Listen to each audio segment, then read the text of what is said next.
अस्सलामुअलैकुम। मैं हूं अख्तर अब्बासी और आप देख रहे हैं वर्ल्ड स्पोर्ट्स।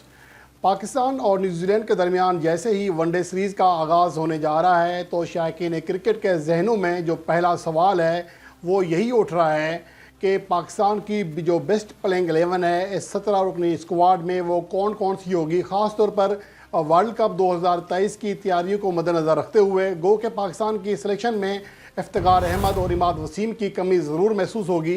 गलती भी है ये किसी हद तक, लेकिन बहरहाल जो पाकिस्तान का स्क्वाड जिसका ऐलान हो चुका है उसमें से कौन से बेस्ट प्लेयर्स हैं जिनको खिलाना चाहिए, जिनकी हालिया अरसे में यानी कि 2022 से अब तक कारकर्दगी भी शानदार रही है, उसके तनाजुर में हम जायज़ा लेते हैं कि पाकिस्तान की जो बेस्ट प्लेइंग 11 है वो किस तरह होनी चाहिए। सबसे पहले तो हम बात करते हैं ओपनर्स के हवाले से। फ़खर जमान और इमाम उल हक ये दो ही ऐसे खिलाड़ी हैं जो कि हालिया अरसे में पाकिस्तान के लिए मुसलसल वनडे फार्मेट के लिए ओपनिंग कर रहे हैं।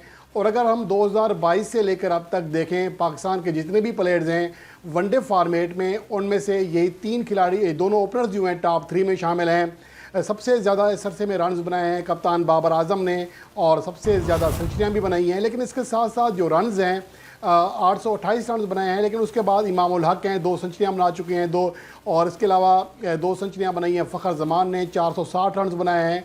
तो इन दोनों की जो कारकर्दगी है ओवरऑल अच्छी है। और फ़खर जमान की जो T20 फार्मेट में कारकर्दगी में अदम तसलसल होता है, लेकिन वनडे फार्मेट में वो किसी हद तक मौजूदा वक्त में बेहतर फॉर्म में है। अगर हम उनकी कारकर्दगी की बात करें, वैसे तो बताऊं कि इस अरसे में यानी कि 2022 से अब तक देखा जाए तो इन तीनों बल्लेबाजों फ़खर जमान, इमाम उल हक और बाबर आजम के अलावा कोई भी पाकिस्तानी बैटर वनडे फार्मेट में सेंचुरी नहीं बना सका। हत्ता कि सिर्फ शादाब खान और आगा सलमान ही दो ऐसे खिलाड़ी हैं दीगर प्लेयर्स में जो कि सिर्फ एक 50 बना सके हैं, वरना बाकी प्लेयर तो 50 भी नहीं बना सके। तो इसलिए अगर हम कारकर्दगी की बात करें, आखिरी जो इनिंग्स के लिए फ़खर जमान की वो शानदार रही हैं। आखिरी 6 वनडे मैचेस में वो 2 सेंचुरियाँ और एक 50 बना चुके हैं, जिसमें आखिरी जो वनडे मैच था न्यूजीलैंड के ख़िलाफ़ उसमें वो 101 रन बनाने में कामयाब रहे थे। और इसी सीरीज़ का आगाज़ 56 रन की शानदार इनिंग्स के साथ किया था। इससे पहले वो नीदरलैंड में 109 रन की इनिंग्स खेल चुके थे।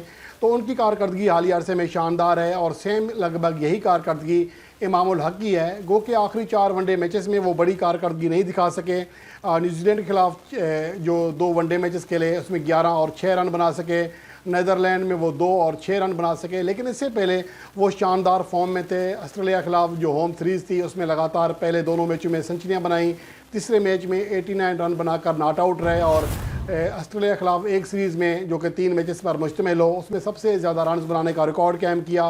वेस्ट इंडीज़ के खिलाफ सीरीज़ के तीनों मैचों में वो शानदार फॉर्म में रहे, 65, 72 और 62 रन बनाने में कामयाब रहे। तो इसलिए महज आखिरी 4 मैचेस की कारकर्दगी की बुनियाद पर यह नहीं कहा जा सकता कि इमाम उल हक को ओपनिंग ना दी जाए। तो मेरे ख्याल में ओपनिंग जोड़ी तो यही होगी। और उसके अलावा वन डाउन पोजीशन पर बाबर आजम खेलते हैं, उनकी जो फॉर्म है, उनकी जो जगह है वो तो पक्की है। अलबत्ता इसके बाद कदरे सवाल या निशान मौजूद हैं। अगर हम चौथे नंबर पर बैटिंग के हवाले से देखें तो यहाँ पर हारिस सोहेल की सूरत में पाकिस्तान के पास एक खिलाड़ी मौजूद है, लेकिन मेरा ख्याल है कि हारिस सोहेल के साथ जाने के बजाय रिजवान के साथ जाना चाहिए चौथे नंबर पर, क्योंकि एक तो हारिस सोहेल की फ़िटनेस मुझे उस क्लास की नहीं दिखाई देती और जो गुज़श्ता 3 वनडे मैचेस के लिए हैं न्यूजीलैंड के खिलाफ उसमें भी उनकी कारकर्दगी ज़्यादा बेहतर नहीं थी। लेकिन दूसरा पॉइंट ऑफ व्यू ये भी है कि अगर हारिस सोहेल को इस सीरीज़ में मौका नहीं मिलता तो फिर क्या उन्हें वर्ल्ड कप के लिए रखा जाएगा स्क्वाड के साथ, इसलिए भी शायद चांस दिया जा सकता है हारिस सोहेल को। लेकिन मेरा ख्याल है कि जो मेरी बेस्ट प्लेइंग 11 है उसमें हारिस सोहेल की जगह नहीं बनती है। मोहम्मद रिजवान को मैंने रखा है चौथे नंबर पर पाकिस्तान की वनडे प्लेइंग 11 में, जो कि इस अरसे में पाकिस्तान के चौथे टॉप स्कोरर भी हैं बाबर आजम, फ़खर जमान और इमाम उल हक के बाद। इसके साथ साथ जो आगे हैं वो आगा सलमान, उनका किरदार जो है हालिया अरसे में वनडे फार्मेट में बहुत शानदार रहा है। 6 वनडे मैचेस खेले हैं और 61.33 के एवरेज है, 109 का स्ट्राइक रेट है, जो कि इस अरसे में 100 से ज़्यादा रन बनाने वाले पाकिस्तानी बैटर्स में महज शादाब खान के बाद दूसरा हाईएस्ट स्ट्राइक रेट है। तो इसलिए मेरे ख्याल में इनकी जगह बनती है सलमान अली आगा की, जो 2022 में शानदार फॉर्म में दिखाई दी है। तो इसके बाद जो अगला नंबर है वो मोहम्मद नवाज़ का है। बैटिंग कारकर्दगी उनकी ज़्यादा बेहतर नहीं रही वनडे फार्मेट में, लेकिन बॉलिंग में उनकी कारकर्दगी शानदार रही है। अगले नंबरों का जायज़ा लेने से पहले एक निगाह हम बॉलर्स पर डालते हैं। अगर हम 2022 से लेकर अब तक पाकिस्तान के लिए वनडे फॉर्मेट में नुमायाँ बॉलिंग कारकर्दगी दिखाने वाले खिलाड़ियों पर निगाह डालें तो मोहम्मद वसीम जूनियर, और ये इसलिए पेश कर रहा हूँ तो आपको ज़रा अंदाज़ा हो सकेगा कि हमने इन बॉलर्स को क्यों रखा है, इसलिए उनकी जो कारकर्दगी है वो सामने रखना ज़रूरी है। मोहम्मद वसीम जूनियर ने और नसीम शाह ने इस अरसे में सबसे ज़्यादा 18 विकेटें हासिल की हैं, लेकिन नसीम शाह ने ये कारनामा सिर्फ 5 मैचेस खेल कर सर अंजाम दिया है। दौरा नीदरलैंड में उनकी कारकर्दगी शानदार रही थी, उसमें वो डेब्यू करने में कामयाब रहे थे।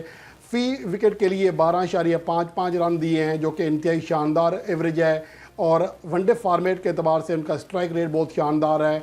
हर 15वीं गेंद से पहले विकेट हासिल की है, तो ये उनकी कारकर्दगी है। लेकिन देखना ये है कि बड़ी टीमों के खिलाफ उनकी कारकर्दगी कैसी रहती है।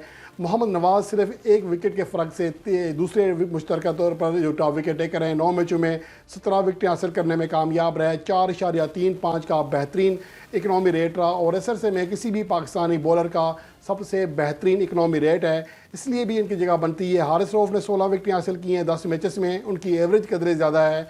फ़ी विकेट के लिए लगभग 29.5 रन दिए हैं, और उनकी जो एवरेज है स्ट्राइक रेट है वो भी ज़्यादा बेहतर नहीं, इकनॉमी रेट भी ज़्यादा बेहतर नहीं, 5.61, जो कि इस अरसे में किसी भी पाकिस्तानी बॉलर का सबसे ज़्यादा इकनॉमी रेट है, यानी ज़्यादा रन्स देते हैं। शाहीन शाह अफरीदी ने 4 मैचों में 9 विकेटें हासिल की हैं, अच्छी कारकर्दगी है। इसके अलावा शादाब खान ने 5 मैचेस में 8 विकेटें हासिल की हैं, 4.82 का इकनॉमी रेट रहा। अलबत्ता स्ट्राइक रेट के हवाले से उन्हें जदोजहद का सामना करना पड़ा।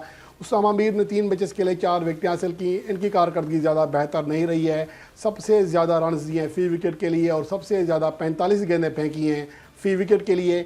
तो इस तनाजुर में अब जो बेस्ट प्लेइंग 11 बनती है उस पर निगाह डालें तो मोहम्मद नवाज़ की 6ठे नंबर पर जगह बनती है उनकी बॉलिंग कारकर्दगी को देखते हुए। लेकिन इसके साथ साथ ये उम्मीद भी की जा सकती है कि वो बैटिंग में भी कुछ हाथ दिखा सकते हैं। और अगले नंबर पर हैं शादाब खान, जो कि पाकिस्तान के वाइट बॉल के नायब कप्तान हैं। बैटिंग में हालिया अरसे में जिन पाकिस्तानी बल्लेबाजों ने 100 से ज़्यादा रन्स बनाए हैं, उनमें सबसे ज़्यादा 118 रन फ़ी 100 बॉल का स्ट्राइक रेट है, जो कि वनडे फार्मेट के अतबार से बहुत ही शानदार स्ट्राइक रेट कहा जा सकता है। इसके अलावा उनकी बॉलिंग कारकर्दगी भी बेहतर रही है। और मोहम्मद वसीम जूनियर, जो कि पाकिस्तान के टॉप विकेट टेकर हैं हालिया अरसे के, उन्हें ऑलराउंडर के तौर पर थोड़ा मुश्किल हो जाता है, क्योंकि उनकी बैटिंग कारकर्दगी ज़्यादा अच्छी नहीं है। बहरहाल बतौर बॉलर ही कह लें तो उन्हें पाकिस्तान की प्लेइंग 11 का हिस्सा होना चाहिए।